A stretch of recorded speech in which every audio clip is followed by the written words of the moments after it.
So article 32 की बात करी गई। आर्टिकल 32 को क्या कहा गया? राइट टू कॉन्स्टिट्यूशनल रेमेडीज, कि रेमेडी दी जाएगी, सॉल्यूशन दिया जाएगा थ्रू कॉन्स्टिट्यूशन, है ना। बाकी भी तरीके हैं रेमेडी देने के, इसीलिए इसका नाम कॉन्स्टिट्यूशनल रेमेडी दिया गया, क्योंकि इसके तहत कॉन्स्टिट्यूशन के थ्रू आपको रेमेडी दी जाएगी। ठीक है, तो आर्टिकल 32 ने कहा कि बेसिकली 4 प्रोविजंस दिए।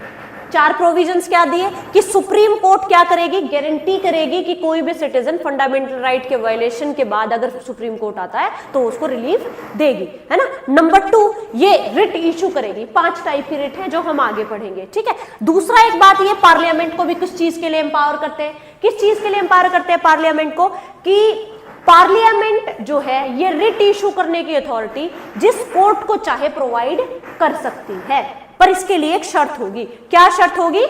कि जो सुप्रीम कोर्ट की रिट इशूइंग पावर है उसके ऊपर इंपैक्ट नहीं आएगा। ठीक है, तो पार्लियामेंट चाहे तो कैन ऑथोराइज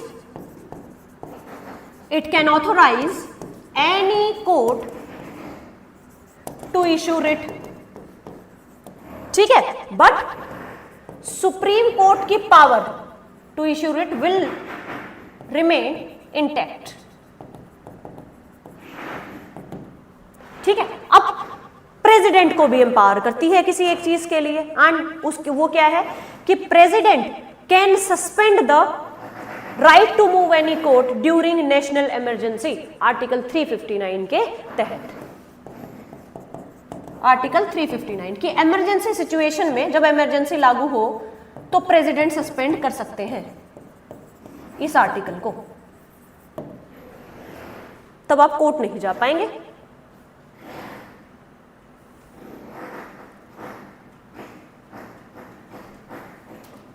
आ गई बात समझ में?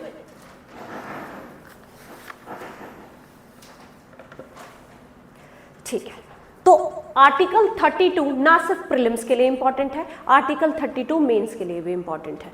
ठीक है, तो आर्टिकल 32 को कहा गया the cornerstone of democracy, cornerstone of Indian constitution और heart and soul of Indian constitution. ये तो डॉक्टर बी आर अम्बेडकर ने कहा कि ये आर्टिकल, ये कॉन्स्टिट्यूशनल आर्टिकल इतना इंपॉर्टेंट है आर्टिकल 32 कि इसको हार्ट एंड सोल कहा गया। क्यों? क्योंकि अगर मैं सारे फंडामेंटल राइट दे दूं और एक फंडामेंटल राइट ना दूं आपको, कि आपका अगर फंडामेंटल राइट वायलेट हुआ है तो आप कहां जाएंगे? सॉल्यूशन क्या है उसका? अगर वो मैं सॉल्यूशन ना दूं तो वो सारे फंडामेंटल राइट किसी काम के नहीं है। तो इसने वो सॉल्यूशन दिया कि अगर आपका फंडामेंटल राइट वायलेट होता है you can move to court, है ना। आप अब आर्टिकल 32 सिर्फ सुप्रीम कोर्ट की बात कर रहा है। ठीक है, आप हाई कोर्ट भी जा सकते हैं, जो कि अगली लाइन में बताऊंगी कि ये क्या है, कि ये सुप्रीम कोर्ट की क्या पावर है, ये ओरिजिनल पावर है बट नॉट एक्सक्लूसिव। ठीक है, ओरिजिनल, एक्सक्लूसिव नहीं है। एक्सक्लूसिव का मतलब क्या होता है? जो सिर्फ उसी के पास, तो सिर्फ उसी के पास नहीं है। क्यों? क्योंकि आर्टिकल 226, आर्टिकल 226 के तहत आप हाई कोर्ट भी मूव कर सकते हो जब आपका फंडामेंटल राइट वायलेट हो। पर यह कहता है कि ऐसे आप किसी भी चीज के लिए कोर्ट मूव नहीं करोगे, आपका फंडामेंटल राइट वायलेट होना चाहिए। The violation of fundamental rights is the sine qua non to move to Supreme Court और हाई कोर्ट। एसेंशियल है कि आप तभी रहोगे जब आपका फंडामेंटल राइट वायलेट होगा। आर्टिकल 32 के तहत सुप्रीम कोर्ट का दरवाजा खटखटा सकते हैं और आर्टिकल 226 के तहत आप कहां जा सकते हैं? हाई कोर्ट जा सकते हैं। तो आर्टिकल 32 ही ये पावर देता है, सुप्रीम कोर्ट को 2 पावर देता है कि आप क्या करोगे, हर सिटीजन को इंश्योर करोगे, इनको फंडामेंटल राइट की गारंटी दोगे, है ना। और गारंटी कैसे? गारंटी तो वही होती है ना कि अगर वायलेट हुआ तो मैं ये करूंगा, है ना। तो सुप्रीम कोर्ट ने क्या किया कि हम रिट इश्यू करेंगे अगर वायलेट होता है तो। गारंटी तो वही होती है ना कि सपोज आप कोई चीज लेकर के आए, अगर खराब होगी तो फिर क्या करोगे?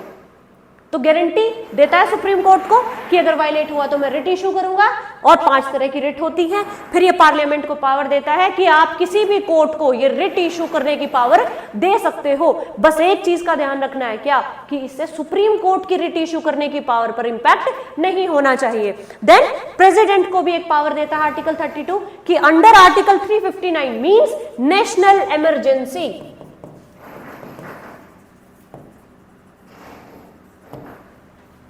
President can suspend the article 32, right, आपका right to move to court, वो क्या हो सकता है, वो सस्पेंड हो सकता है जब नेशनल इमरजेंसी।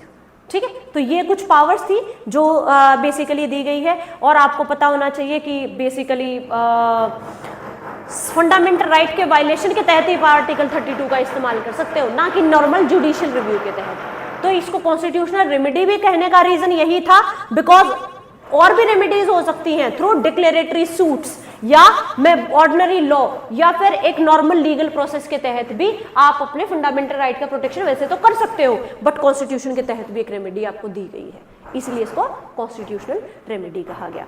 ठीक है, so this was about your article 32। ठीक है, कॉर्नरस्टोन कहा गया, किसी ने इसको heart and soul of Indian constitution कहा, है ना, because that is very important. तो अभी हम बात कर रहे थे कि जब फंडामेंटल राइट का प्रोटेक्ट करने के लिए रिट इशू कर सकता है, तो वो 5 रिट कौन सी?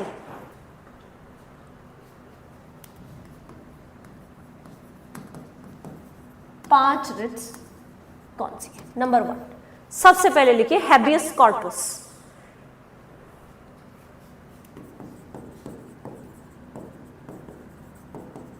हैबियस कॉर्पस, इसका मतलब होता है टू हैव द बॉडी, लिख लो इसको, है ना, टू हैव द बॉडी।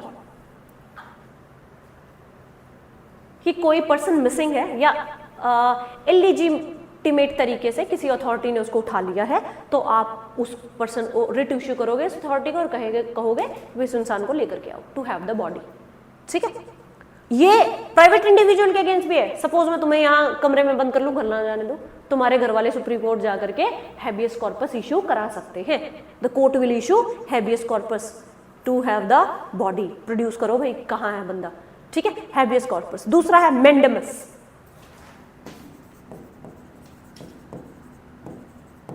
इसका मतलब होता है वी कमांड।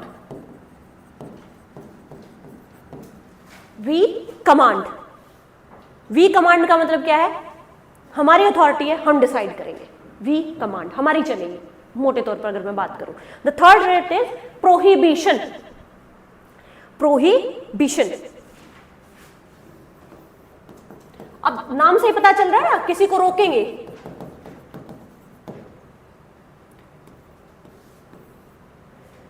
प्रोहिबिशन है ना, प्रोहिबिशन का मतलब होता है टू फॉरबिड, रोकना, टू फॉरबिड।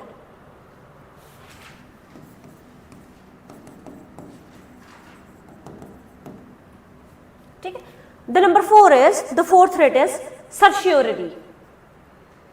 सर्शियोररी,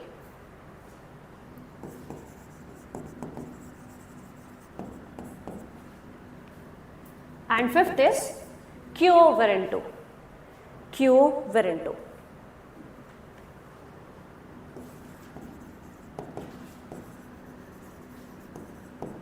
इसका मतलब होता है to certify, to certify, certify कर देना किसी चीज को।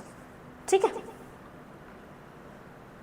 इसका मतलब होता है, क्यो वारंटो का मतलब होता है by which authority, by what authority rather.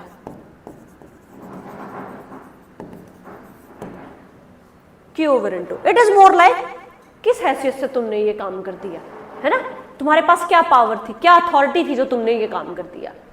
ठीक है, this is what we call quo warranto. अब हमने थोड़ी सी कंपैरिजन टेबल ड्रॉ करेंगे, है ना, कि कौन किसके अगेंस्ट ये रिट इशू हो सकती है, किसके अगेंस्ट नहीं हो सकती है। और एक प्रिंसिपल इस सबसे पहले मैं समझाऊंगी तुम्हें। The principle is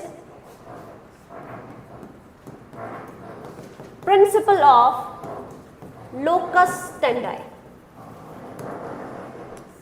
the principle of locus standi, principle of locus standi क्या होता है कि जिसके राइट का वायलेशन हुआ है या जिसके रिगार्डिंग कोर्ट में बात चल रही है, वही सेम पर्सन कोर्ट में हाजिर होगा, वही जाएगा। ठीक है, इसको कहते हैं प्रिंसिपल ऑफ लोकस स्टैंडाई। अगर मैं ये कहूं कि principle of locus स्टैंडाई is relaxed, तो इसका क्या मतलब होगा कि अब उसी इंसान को जाने की जरूरत नहीं है, कोई दूसरा भी उसके बिहाफ पर जा सकता है। इसके कुछ एग्जांपल दे सकते हो? इसके कुछ एग्जांपल हैं, habeas corpus, to have the body, जो इंसान उठाया है वही कैसे जाएगा कोर्ट में, उसके अगेंस्ट कोई दूसरा जाएगा। उसके फेवर के लिए, सॉरी, है ना, उसके फेवर के लिए कोई दूसरा इंसान जाएगा कि भाई इसके लिए आप हैबियस कॉर्पस इश्यू करो। दूसरा एक और एग्जांपल है जहां locus standi is relaxed, PIL, है ना, PIL क्या है, पब्लिक इंटरेस्ट लिटिगेशन। वहां पर हो सकता है जिसका इंटरेस्ट वायलेट हुआ हो वो जाए या ना जाए, उसके बिहाफ पर कोई और PIL फाइल कर सकता है। There the principle of locus standi is relaxed. ठीक है, तो अभी हम बात करें कौन से रिट में ये प्रिंसिपल एप्लीकेबल है, कौन सी में ये रिलैक्स्ड है। ठीक है, चलिए एक टेबल बनाइए।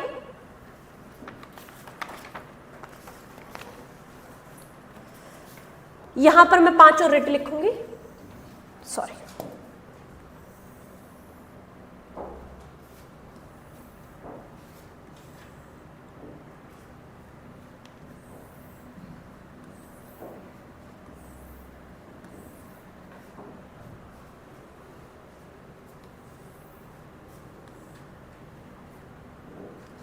ठीक है। सबसे पहले लिखिए हैबियस कॉर्पस, मैं थोड़ा छोटे में लिख देती हूं, आप समझ जाना, habeas corpus. Another is मेंडेमस,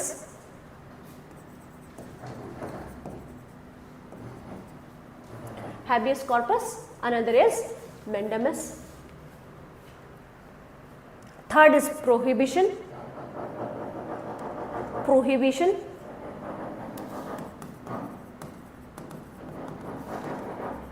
quo warranto, सर्शियरी। ठीक है, ये 5 रिट्स हैं। अभी सबसे पहला मैं करती हूं, आपको बताऊंगी व्हेन, कब इशू होती है ना, when it is being issued.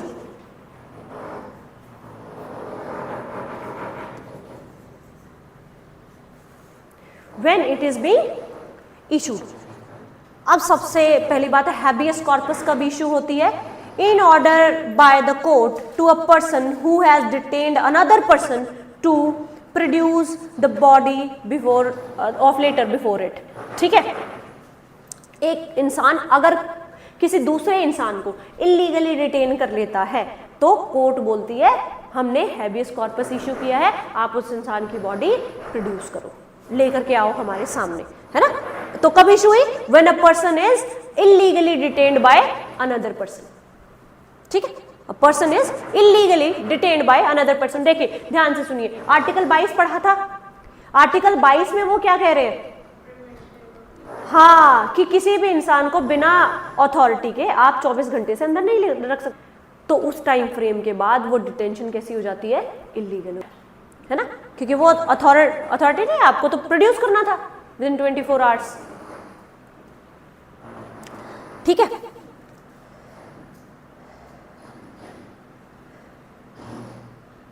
तो आप बेसिकली क्या करते हो, आप उस अथॉरिटी को क्वेश्चन करती है कोर्ट, बोलती है बताओ हमें आपने इसको क्यों डिटेन किया है।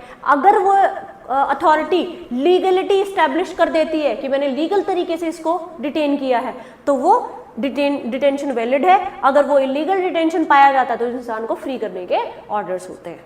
ठीक है, तो जैसे कि तुम लोगों को मैं अगर यहाँ डिटेन करूं तो it will be an illegal detention, है ना, तो कोर्ट इशू करेगी habeas corpus and I have to set you free. ठीक है, तो दूसरा क्या है, इट इज अ, इसमें एक लाइन लिखेंगे, it is a bulwark of individual liberty. It is a bulwark, BULWARK, bulwark, bulwark against, sorry, of individual liberty against arbitrary detention, against arbitrary detention. ये आर्बिट्रेरी डिटेंशन के अगेंस्ट इंडिविजुअल लिबर्टी का एक अच्छी opportunity है। ठीक है, बहुत important है ये इंडिविजुअल लिबर्टी। किसके अगेंस्ट इशू की जा सकती है, तो मैं इसको कह सकती हूं डिटेन्ड इलीगली, तब कोर्ट इशू करेगा, है ना, किसके अगेंस्ट, क्या इंडिविजुअल के अगेंस्ट हो सकती है,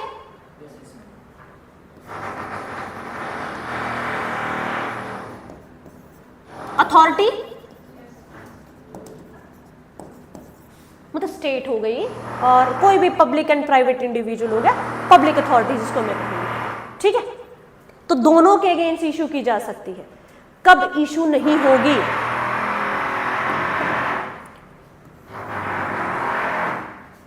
कैनॉट बी इशूड। मैं इसको कब इशू नहीं कर सकती, या कोई भी कोर्ट इसको कब इशू नहीं कर सकती? जब डिटेंशन वैलिड हो, है ना, कि कोर्ट ने आदेश दिया है किसी ने कि भाई इसने किसी का मर्डर कर लिया, अब इसको इतने साल की जेल हो, और अथॉरिटी ने उसको उठा करके जेल में रख दिया, अब वो बंदा हैबियस कॉर्पस इशू कराने की बात कर रहा है। नहीं हो सकता ना, because his detention is legal valid, है ना। तो कब इशू नहीं हो सकता? Detention is lawful, lawful detention है। कैसा डिटेंशन है? लॉफुल डिटेंशन है, ठीक है। और कंटेम्प्ट ऑफ लेजिस्लेचर या कोर्ट के लिए उसको उठाया गया है, कंटेम्प्ट के केस में अंदर है।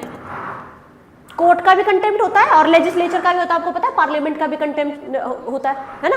तो इन दोनों के कंटेम्प्ट के लिए उसको डिटेन किया गया है, तब भी आप हैबियस कॉर्पस इशू नहीं करा सकते। कंटेम्प्ट का मतलब होता है अवहेलना करना, बात ना मानना, कोर्ट की बात नहीं मान। कोर्ट ने सजा सुना दी मर्डर की 7 साल की सजा, तुम्हें कह रहा है मैं तो नहीं मान रहा it is a contempt of court, है ना। तो इसीलिए कोर्ट को और लेजिस्लेचर को कुछ पावर्स दी गई है ताकि वो अपनी बात मना पाए। ऐसे तो वो एक्ट बनाएंगे और लोग कह देंगे हम नहीं मान रहे। तो there is a provision of contempt for both courts and legislature, ठीक है।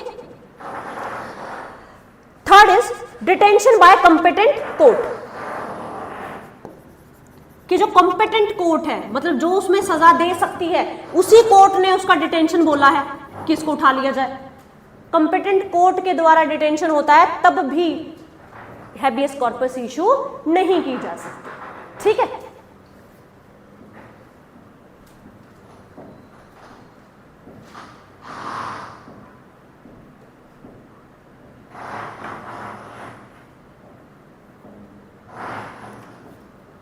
Next is detention outside the jurisdiction of court.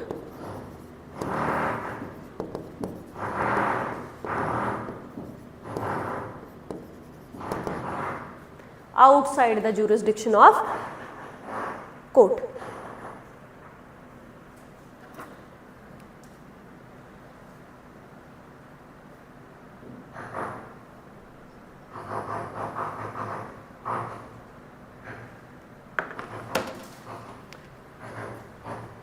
ठीक है, कि जो डिटेंशन हुई वो कोर्ट के ज्यूरिसडिक्शन में नहीं है।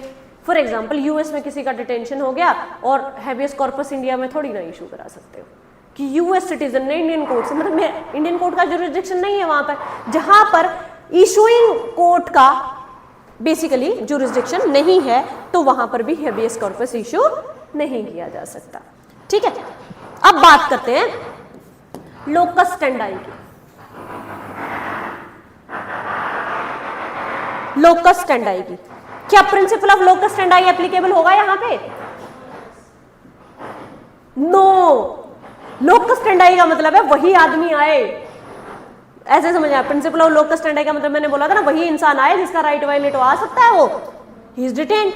तो principal of locus स्टैंडाई does not applicable, ठीक है। मैंडामस में बात करेंगे। मैंडामस क्या है? मैंडामस कब आती है पिक्चर में?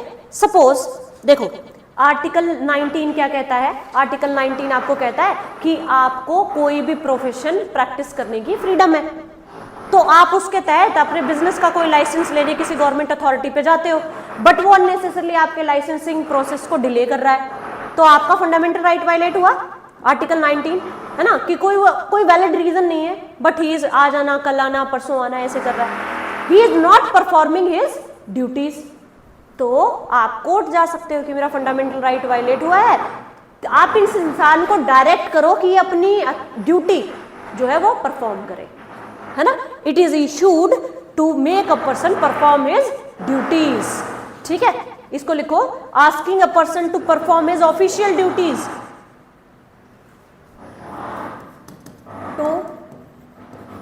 Perform official duties.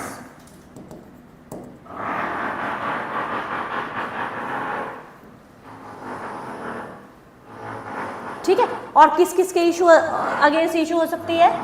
क्या प्राइवेट इंडिविजुअल के अगेंस्ट हो सकती है? सोचो।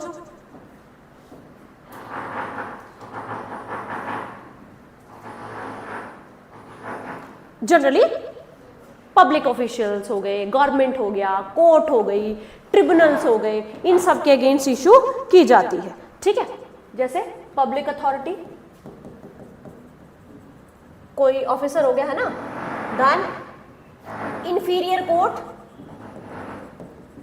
अब हाई कोर्ट तो सुप्रीम कोर्ट को ये नहीं बोलेगी ना अपनी ड्यूटी परफॉर्म कीजिए, है ना, तो इंफीरियर मतलब छोटी, बड़ी कोर्ट छोटी कोर्ट को बोल सकती है, ट्रिब्यूनल्स को,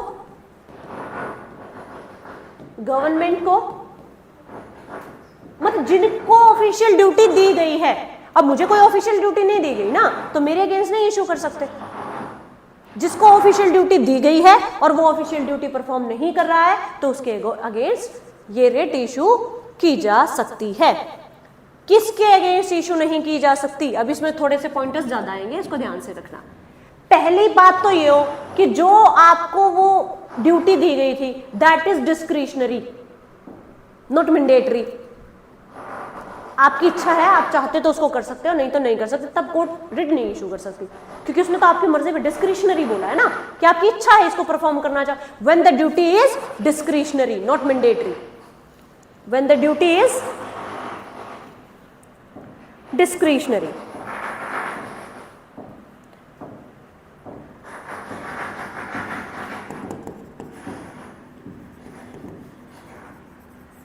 प्राइवेट इंडिविजुअल के अगेंस्ट नहीं कर सकते, प्राइवेट इंडिविजुअल के अगेंस्ट नहीं कर सकते। क्यों? क्योंकि उसको ऑफिशियल ड्यूटी थोड़ी ना करने को मिली है ना, तो प्राइवेट इंडिविजुअल के अगेंस्ट नहीं इशू की जा सकती। और किसी ऐसी इंस्ट्रक्शंस को इन्फोर्स कराने के लिए जिसके पीछे स्टैट्यूटरी बैकिंग नहीं है। फॉर एग्जाम्पल, कोई लॉ ऐसा नहीं कहता, कॉन्स्टिट्यूशन ऐसा नहीं कह रहा ये ड्यूटी करने के लिए, ना कोई ऐसा प्रोविजन है कि जिसके तहत मुझे वो ड्यूटी करनी है। There is no statutory backing, कोई लॉ मुझे बता ही नहीं रहा किस लॉ से आप मुझे बोल रहे कि मुझे ये ड्यूटी करनी है। If there is no such law, there is no such act, there is no constitutional validation, तो आप वो रिट इशू नहीं कर सकते। अगला बोला ये काम कर, अगला पूछेगा कहां लिखा है ना, when that is not backed by no statutory provision, है ना, ऐसा कोई लॉ नहीं है, ऐसा कोई एक्ट नहीं है जो मुझसे ये बात मनवा ले। कॉन्ट्रैक्चुअल ऑब्लिगेशन के लिए भी नहीं इशू कर सकते कि मैंने कॉन्ट्रैक्ट साइन किया, एक कॉन्ट्रैक्ट साइन किया मैंने और मुस्कान ने कॉन्ट्रैक्ट साइन कर लिया। मुस्कान अपनी बात से जो कॉन्ट्रैक्ट में साइन की है उससे डेफर कर जाती है, तो मैं अब उसके अगेंस्ट ये नहीं कह सकती जिसको बोलो अपनी ड्यूटी परफॉर्म करे।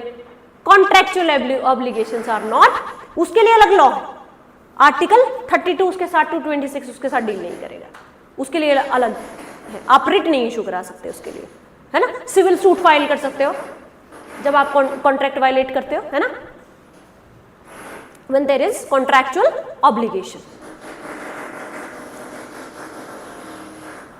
अगेंस्ट प्रेसिडेंट और गवर्नर आप ये रिट इशू नहीं कर सकते जी प्रेसिडेंट साहब को बोलो अपनी ड्यूटी परफॉर्म करे, जी गवर्नर को बोलो ना। अगेंस्ट प्रेसिडेंट या गवर्नर, इनके अगेंस्ट ये रिट इशू नहीं होती। Another point, chief justice of high court या सुप्रीम कोर्ट को भी नहीं हो सकती। सुप्रीम कोर्ट, हाई कोर्ट या वो चीफ जस्टिस एक्ट कर रहे हैं उस टाइम पे, एक्टिंग को भी नहीं कर सकते आप, ठीक है। कब? जब वो अपनी जुडिशियल कैपेसिटी में कोई काम कर रहा है, जब वो एज अ जज काम कर रहा है। क्या यहां पर principle of locus standi applicable होगा? Yes, the same person has to move to court.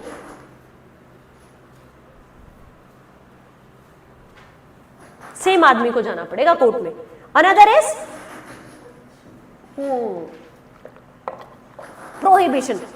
Prohibition में क्या कहता है, रोकता है। इसमें क्या कहता है, काम करो। प्रोहिबिशन में क्या कहेगा, काम मत करो। इट डायरेक्ट एक्टिविटीज, और ये क्या करता है, इट स्टॉप द एक्टिविटी, है ना। प्रोहिबिशन का मतलब है इनएक्टिविटी या प्रिवेंटिव है, रोकेगा उसको। प्रिवेंटिव प्लस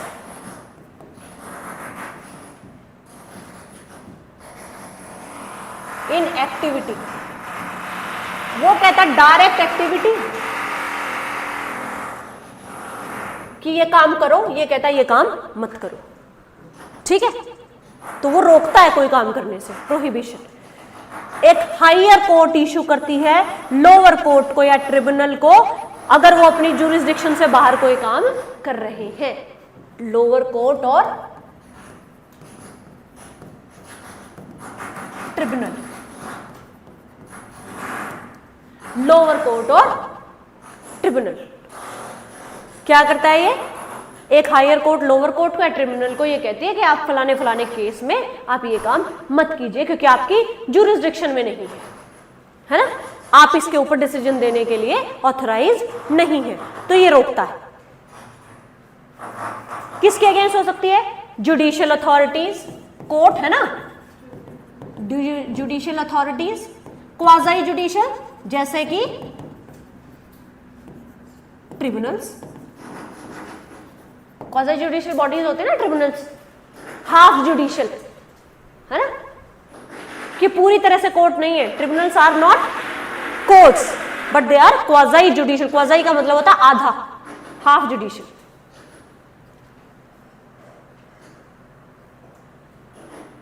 और किसके अगेंस्ट इशू नहीं कर सकते, administrative bodies,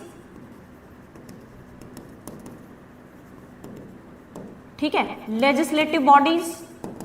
administrative bodies mean जो एडमिनिस्ट्रेशन का काम कर रहे हैं, एडमिनिस्ट्रेटर को नहीं बोल सकते। देन लेजिस्लेचर का मतलब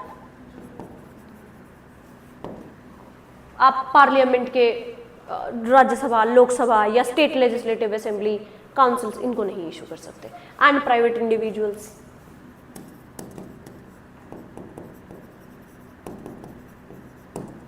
और प्राइवेट इंडिविजुअल्स को भी इशू नहीं कर सकते, ठीक है। क्या यहां पर principle of locus standi applicable होगा, यस, कि वही इंसान जाएगा। नेक्स्ट इज क्यो वेरेंटो। क्यो वेरेंटो का मैंने क्या मतलब बताया था, बाय विच अथॉरिटी, है ना, बाय विच अथॉरिटी। तो इसमें यह कहता है कि देखो, फॉर एग्जाम्पल एक इंसान ने कोई, एक लेजिस्लेटिव बॉडी ने या एक कोर्ट ने कोई डिसीजन दे दिया, तो हायर कोर्ट ये पूछता है कि किस अथॉरिटी से आपने इसको ये बेसिकली ये डिसीजन दिया है, ठीक है। या फिर एक पब्लिक ऑफिसर किसी भी एक पब्लिक ऑफिस में बैठा है और वो उस ऑफिस के लिए एलिजिबिलिटी कंडीशंस या वो जो क्वालिफिकेशंस है वो पूरी नहीं करता, तो मैं जाकर के क्या बोल सकती हूँ जी, इनसे पूछे बाय विच अथॉरिटी, है ना। फॉर एग्जाम्पल एग्जाम क्लियर नहीं किया या पता नहीं किसी XYZ रास्ते से एक पब्लिक ऑफिस ऑक्यूपाई कर लिया, है ना, but not with the proper channel, तो आप कोर्ट जाओगे। आप पे जा सकते हो, कोई भी जा सकता है कि इनसे पूछिए बाय विच अथॉरिटी ये इस पब्लिक ऑफिस को ऑक्यूपाई कर रही है, ठीक है। चलिए इसमें लिखिए, issued by a court, issued by a court,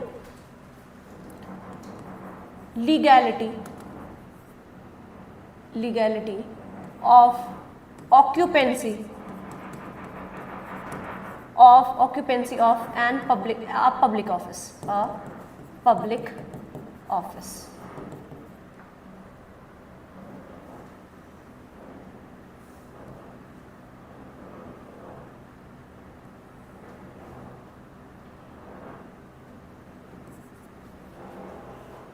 है ना, कि आपने पब्लिक ऑफिस कैसे ऑक्यूपाई किया, ठीक है। कहाँ इश्यू की जा सकती है, एज पब्लिक नेचर हो जब ऑफिस का, and that is of sufficient importance. ऐसा कोई ऑफिस जिसका नेचर पब्लिक हो, पब्लिक का मतलब गवर्नमेंट के टाइप का कैरेक्टर हो, पब्लिक से रिलेटेड हो, स्टैट्यूट या कॉन्स्टिट्यूशन से क्रिएटेड हो, थोड़ा परमानेंट उसका कैरेक्टर हो, विद परमानेंट कैरेक्टर।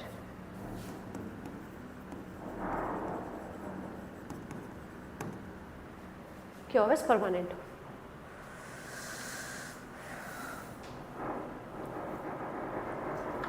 ठीक है, किसके अगेंस्ट इशू नहीं हो सकता? When it is a ministerial office, ministerial post.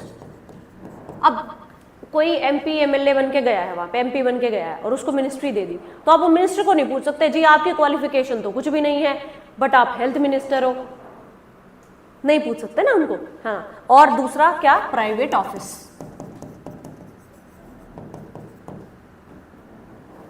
Private office,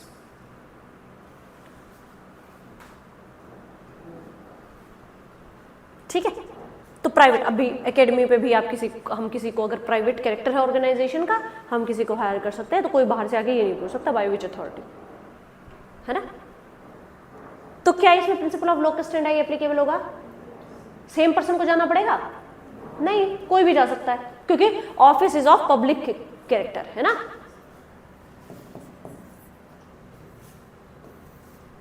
इसके आंसर्स ना, ये लोकस स्टैंडी को लेकर के बहुत सारी जगह पे बहुत डिफरेंट आंसर्स हैं इनके, बट ये बहुत मुश्किल से ढूंढ करके निकाला है कि इन दो को छोड़ के प्रिंसिपल लोकस स्टैंडी बाकी सब पे एप्लीकेबल होगा। ठीक है। सर्शियरी,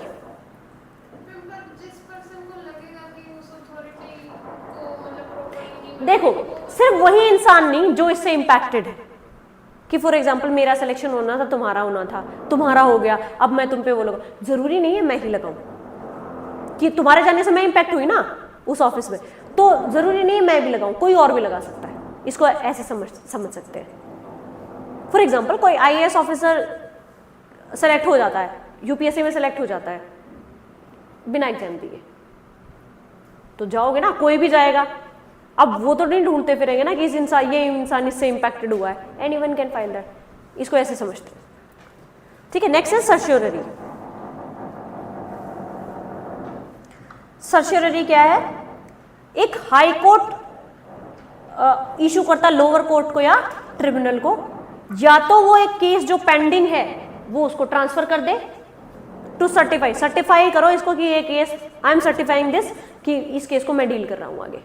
अगर उसको लगे कि इस केस पे प्रॉपर डेवलपमेंट नहीं हो रही है, तो हायर कोर्ट लोअर कोर्ट को इशू करता है कि bring that case to me, I am certifying this case कि ये मैं डील करूंगा, because there is no substantial development, या जैसे मुझे चाहिए ये केस वैसे डील नहीं हो रहा है। ठीक है, तो हायर कोर्ट लोअर कोर्ट या ट्रिब्यूनल को इशू करती है to transfer a specific case। ठीक है, to transfer a specific case।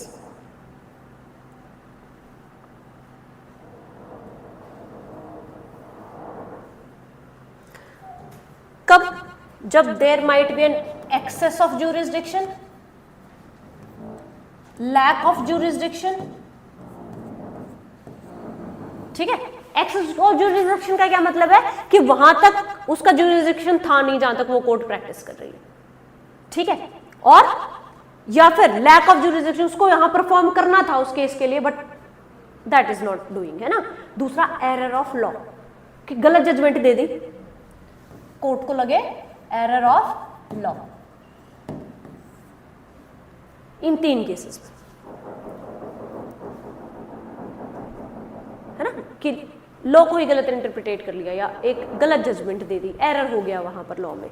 ठीक, तब उस केस में ये इशू कर सकते हैं। किस किस के अगेंस्ट इशू हो सकती है? The first one is judicial authorities, courts, quasi judicial,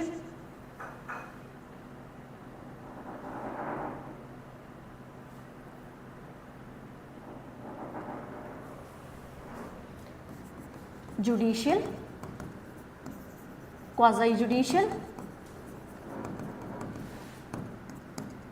another one is administrative office which deals in generally right of people, right of individual, जिससे right of individual impact होते हो, ऐसा public office या ऐसी administrative authority, ठीक है, which impact right of individuals.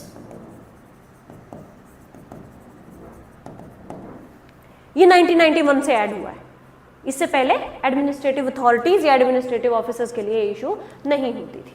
1991 में कुछ ऑफिसर्स ऐसे होते हैं जो इंसान के बेसिकली इंडिविजुअल राइट्स को इम्पैक्ट करती हैं, ऐसे ऑफिसर्स, तो वहाँ एडमिनिस्ट्रेटिव अथॉरिटीज को भी इशू की जा सकती है. किसको नहीं इशू होगी? लेजिस्लेटिव, कि लाइए आप लॉ अच्छे से नहीं बना रहे, हम बना देते हैं, नहीं कर सकते इशू, है ना. और प्राइवेट इंडिविजुअल, यहां principle of locus standi applicable होगा? जी हाँ होगा, सेम पर्सन जाएगा, है ना. एप्लीकेबल होगा का मतलब ये होता है सेम पर्सन विल गो. और मैं ये कहूं कि principle of locus standi is relaxed, कहने का मतलब सेम इंसान को जाने की जरूरत नहीं है, रिलैक्सेशन दे दिया. इन दो केसेस में दिया गया. कौन कौन से में? Habeas corpus, curate. ओके, तो अब मैं थोड़ा सा ना आपको डिफरेंस बता देती हूँ सर्शियरी में और प्रोहिबिशन में. इसमें भी काम करने से रोक रहा है कि लाओ मेरे पास लाओ, तुमने अच्छे से काम नहीं किया, और प्रोहिबिशन में भी रोक रहा है. फिर दोनों में फर्क क्या है? अब ये नोट डाउन हो गया है सभी का, ये टेबल ऐसे ही बनी होनी चाहिए, इट विल बी इजी, तो इसको रिवाइज करने के लिए, ठीक है. चलिए,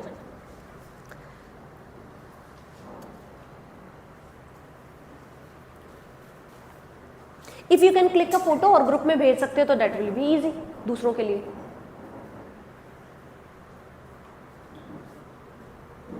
ठीक है, चलो कोई. किसमें हम बात कर रहे थे? प्रोहिबिशन एंड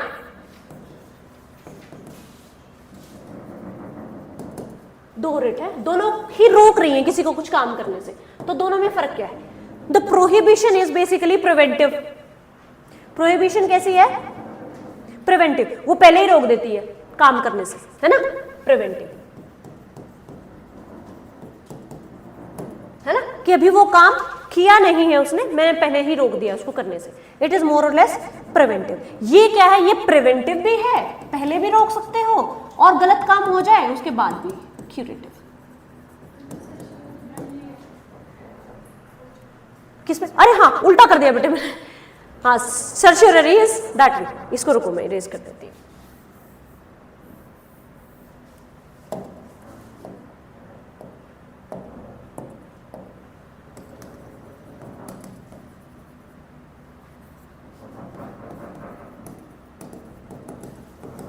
ठीक है, तो प्रोहिबिशन इज मोर और लेस प्रिवेंटिव, काम करने से पहले रोकती है कि मत करो ऐसा. सर्शियरी में क्या करेगा? प्रिवेंटिव भी है और क्यूरेटिव भी है, पहले भी रोक सकता है, और काम गलत हो जाए तो मैंने बोला ना एरर ऑफ लॉ, तो वहां भी उसको दोबारा ठीक कर सकता है. प्रिवेंटिव भी है और क्यूरेटिव भी है. सर्शियरी में और दूसरी क्या है? ये क्या करता है? एक्सेसिव हो, लैक ऑफ ज्यूरिसडिक्शन हो, एरर ऑफ लॉ हो, इसलिए रोकता है. ठीक है, और दूसरा क्या है? ये सर्शियरी जो है एडमिनिस्ट्रेटिव बॉडीज के लिए भी इशू किया जा सकता है.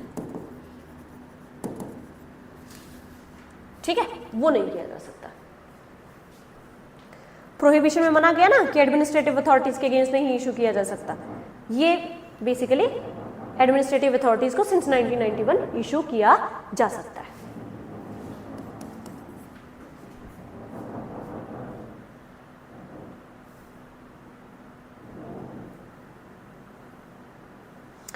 और ये excess plus lack of jurisdiction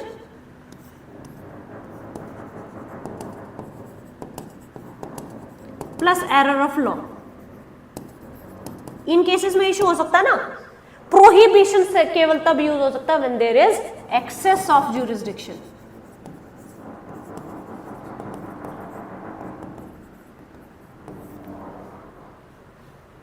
जब कोई ज्यूरिसडिक्शन से बाहर निकल के काम करे.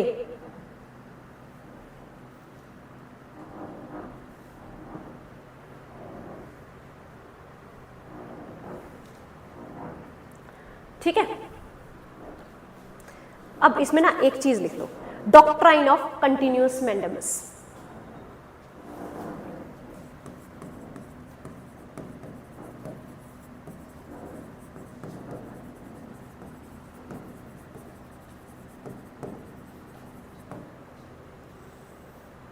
What is doctrine of continuous mandamus?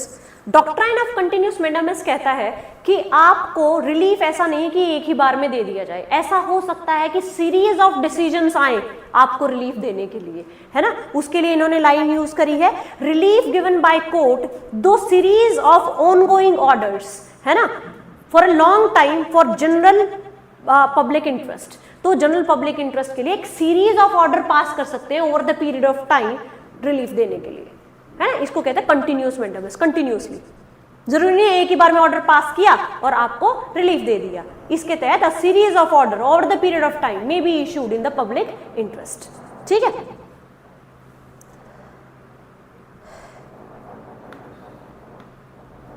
जैसे इसका एग्जांपल बता सकता है कोई मुझे? मतलब क्या कहता है डॉक्ट्राइन ऑफ कंटिन्यूअस मैंडेमस? कहता है कि अगर रिलीफ देना हो कोर्ट को तो ऐसा जरूरी नहीं है कि वो एक सिंगल ऑर्डर में एक ही बार में आपको रिलीफ प्रोवाइड करा देगा। There may be a series of orders जो over the period of time pass होंगे और आपको रिलीफ दिया जाएगा, है ना। तो इसी को कहा कंटिन्यूअस मैंडेमस। इसका एग्जाम्पल है series of orders passed for separation of power. Separation of power था ना कि एग्जीक्यूटिव, लेजिस्लेचर और इनके बीच में जुडिशरी, इनके बीच में क्या रहेगा? सेपरेशन ऑफ पावर रहेगा। उसको लेकर के एक ही बार में तो कोई ऑर्डर पास नहीं किया गवर्नमेंट ने, over the period of time different basically क्या किए? सीरीज ऑफ ऑर्डर पास किए, है ना। लिख लो इसमें बल्कि रिगार्डिंग सेपरेशन ऑफ पावर। नहीं, वो उसमें कोई रिलीफ नहीं दिया गया, उसमें कोई ऑर्डर्स पास नहीं किए गए, that was just amendment. Court order थोड़ी थे। नहीं, देखो अमेंडमेंट इज बेसिकली कॉन्स्टिट्यूशन में एक चेंज है, वो सीरीज ऑफ रिलीफ नहीं कह सकते। सीरीज ऑफ कोर्ट के ऑर्डर से तो नहीं आया ना, वो प्रॉपर लेजिस्लेटिव प्रोसेस से आया है। समझ रहे हो आप बात? ये क्या अमेंडमस? कोर्ट की पावर है कि वो over the period of time orders देगा। समझ रहे हो? तो कॉन्स्टिट्यूशन अमेंडमेंट इज मोर और लेस आर लेजिस्लेटिव प्रोसेस, ठीक है। चलिए, so that was your article 32।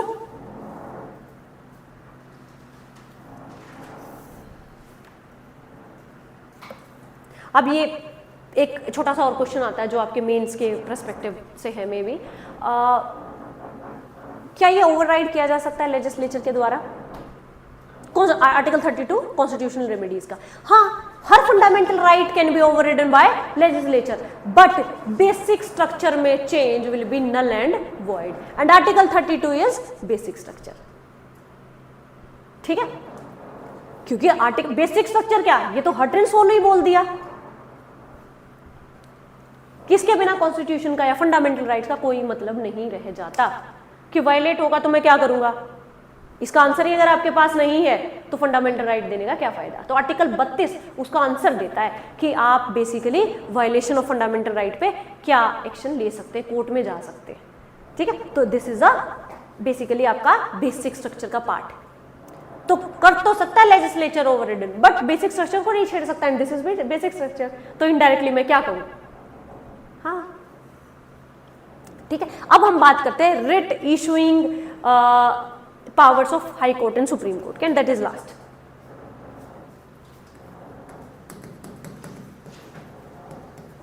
Writ issuing power of SC and HC. तो यहां लिखेंगे सुप्रीम कोर्ट, यहां लिखेंगे high court, and we will differentiate कि क्या है। दोनों इशू करते हैं ना। ये किसके तहत इशू करती है high court? Tell me the article. High court 226। ये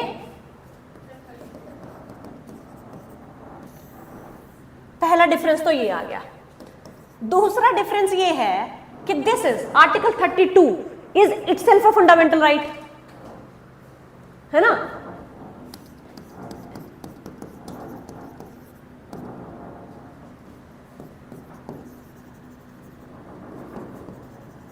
ये अपने आप ही में फंडामेंटल राइट है। 226 is not a fundamental right.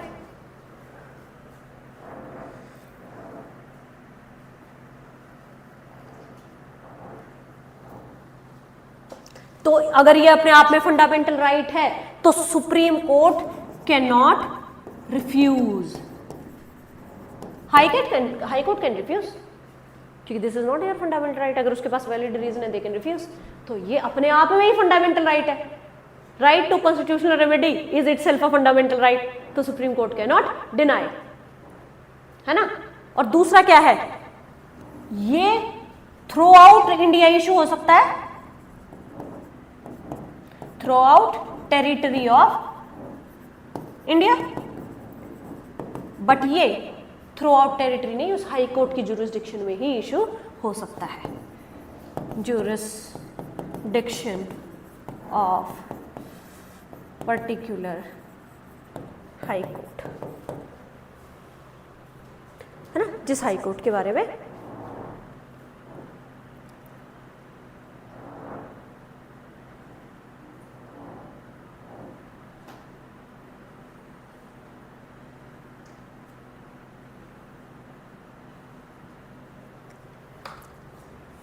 एक लाइन है इसमें, इफ कॉज ऑफ एक्शन